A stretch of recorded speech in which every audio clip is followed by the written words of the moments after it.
Aaron Donald, Emmanuel Forbes, Tyler Higbee, and Odell Beckham Jr. That's what we're talking about in this video as we react to Sean McVay's latest press conference here. Hello, Ramley and other NFL family. I'm Peo Tom, your Canadian Rams fan.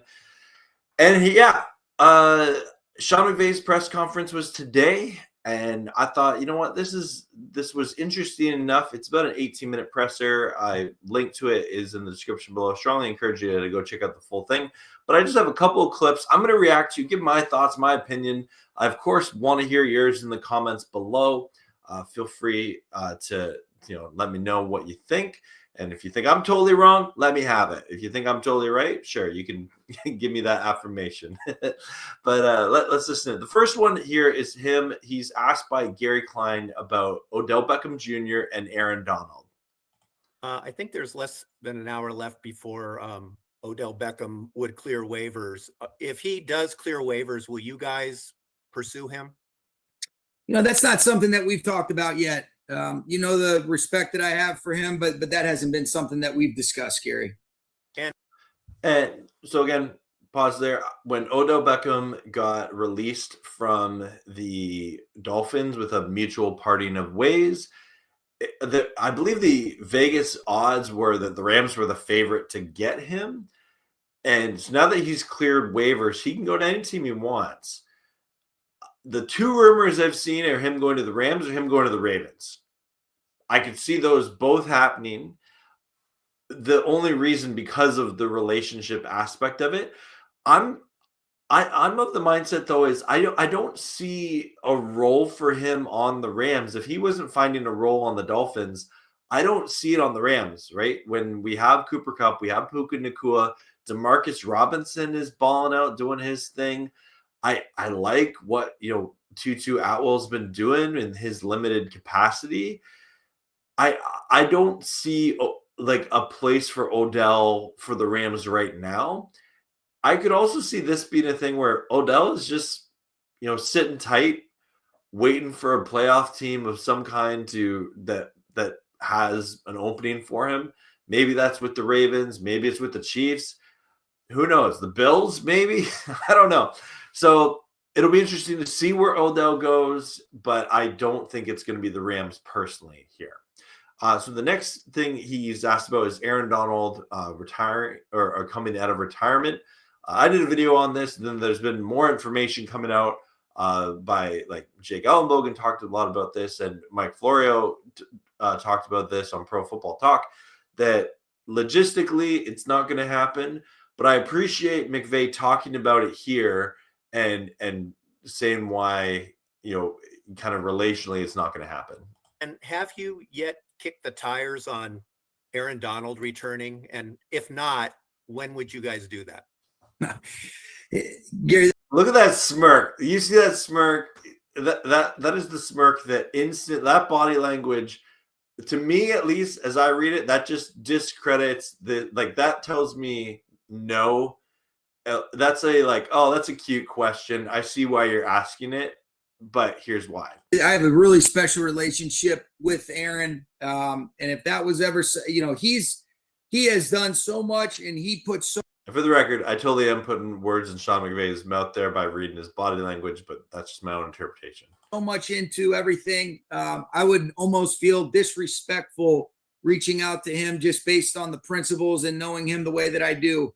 If that was something that he got interested in, then that would obviously be something that you're always open to. But I almost feel like it would be disrespectful to broach that subject with him just based on our conversations and the clarity and the completedness that he felt like he had when he stepped away when he did. And I don't think there's anything but positive vibes, and I don't think he could have any regrets based on the way he handled every single day of his career. And I know he's really happy doing the things that he's doing right now, and he stays up with what we're doing, and he still physically looks like he could go do some really special stuff on the field, but that wouldn't be something that would come up out of respect for him and our relationship.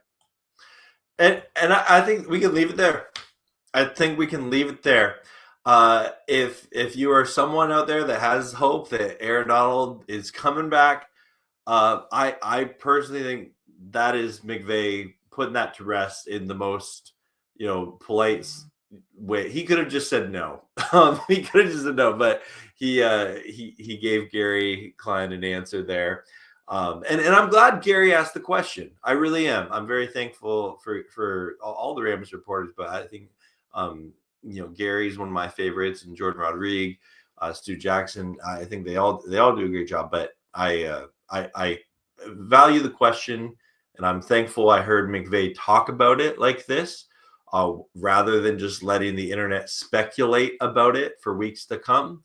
But yeah, Aaron Donald not coming back. The next thing I want to talk about is Tyler Higbee here. As if you've forgotten, Tyler Higbee is still on the Rams. He got injured last year in the playoff game against Detroit, and he's had a very long recovery. For about 2 weeks now, there's been speculation about him returning, and he has not yet. There was a lot of optimism that he was going to be back versus the Niners last week on Thursday. It didn't happen. But here, Sean McVay talks about Tyler Higbee again.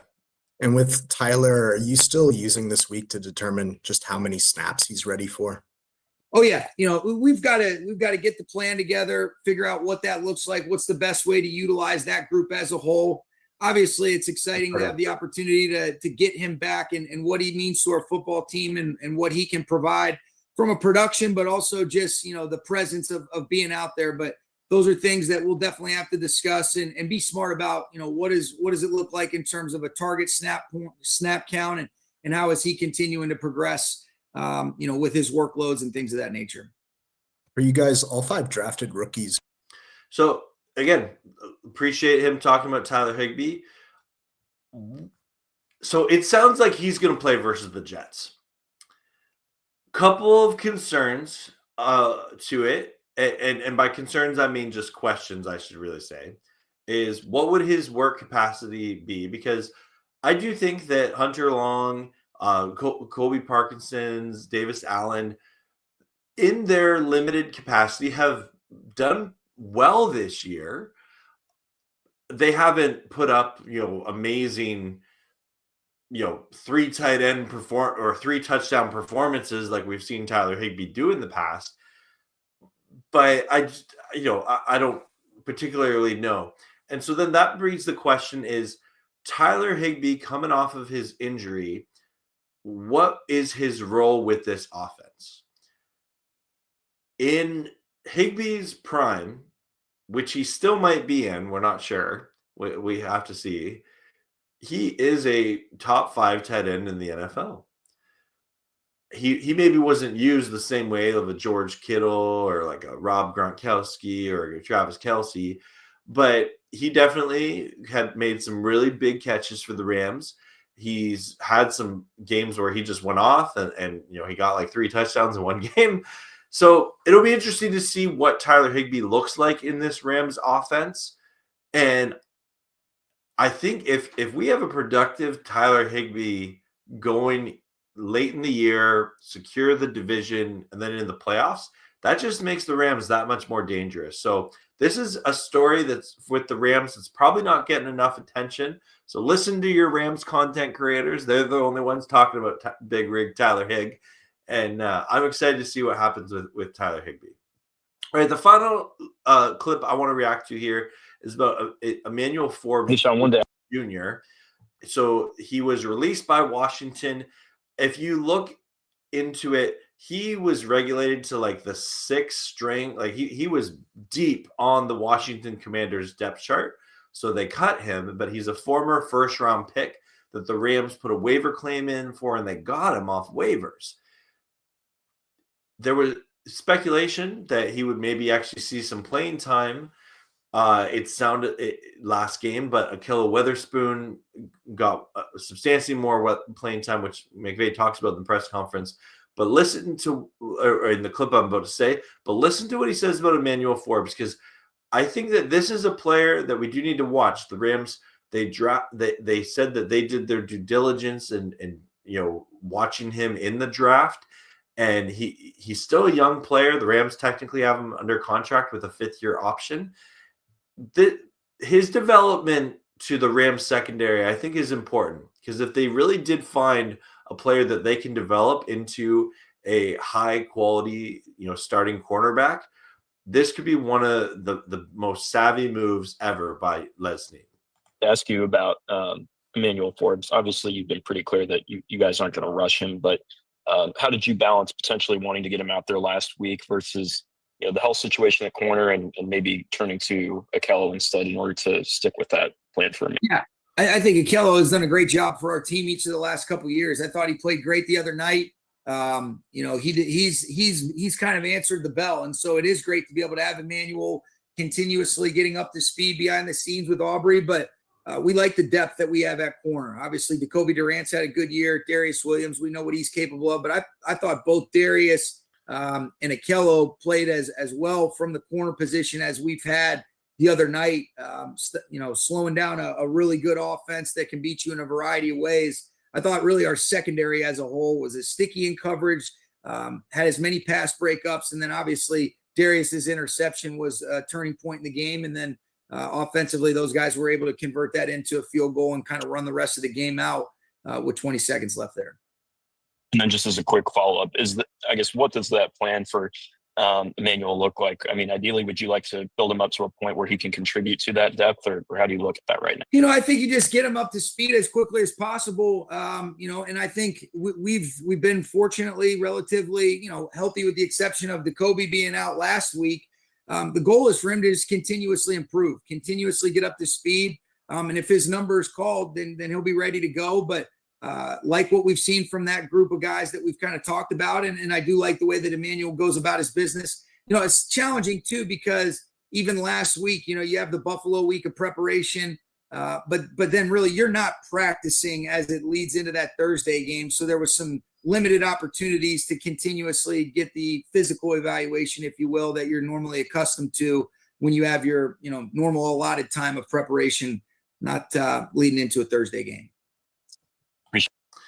And there you go. So talking about Emmanuel Forbes there, I felt like that answer was interesting because and again, this is me reading into it. I don't want to put words in the coach's mouth. This is me and kind of how I read his body language and his communication. And McVay is a very good communicator. It's one of his strengths as a leader. He pretty quickly deflected talking about Emmanuel Forbes and focused on what was going well with the secondary. And I think he's number one, protecting Emmanuel Forbes, who is under, a certain degree of criticism, being a former first round pick, getting cut and picked up off of waivers. But also he's using the success of the other corners, like Kobe Durant and Darius Williams and Akello Weatherspoon in the past game. And then when they asked the follow-up to him, he didn't dodge it, which I appreciate, but he did kind of and feel free to tell me if I'm wrong in the comments. To me, it was sort of a long-winded way of saying he's not ready. And they're still developing with him. They're still working with him, getting up to speed. And I don't discredit switching teams, how difficult that could be. I think that cornerback is one of the hardest positions to play in football. And it'll be interesting to see, when do we get to see Emmanuel Forbes in action? He's dressing for games. If we'll see. We'll see. I'm cheering him on. I'm a fan. I'm hoping for the best. But that answer there did make me feel like it was he's not ready yet.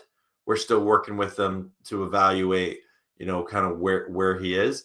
And it wouldn't surprise me if we actually don't see Emmanuel Forbes that much this year at all. And I think the Emmanuel Forbes story will maybe have to wait more until the off season to really develop more. But this is something we're going to be watching as Rams fans. We're going to be definitely checking out. Anyway, thanks so much. I know this is a longer video for me. Thanks so much for watching, especially if you watched to the end. Lots to talk about with the Rams. I'll be having a watch party for the Rams Jets. Would love if you come and said hello and watched along with me. Feel free to like and subscribe on the road to 4K. And as always, go Rams, horns Horns up and peace out. Let's go Rams. Woo! Thank you very much.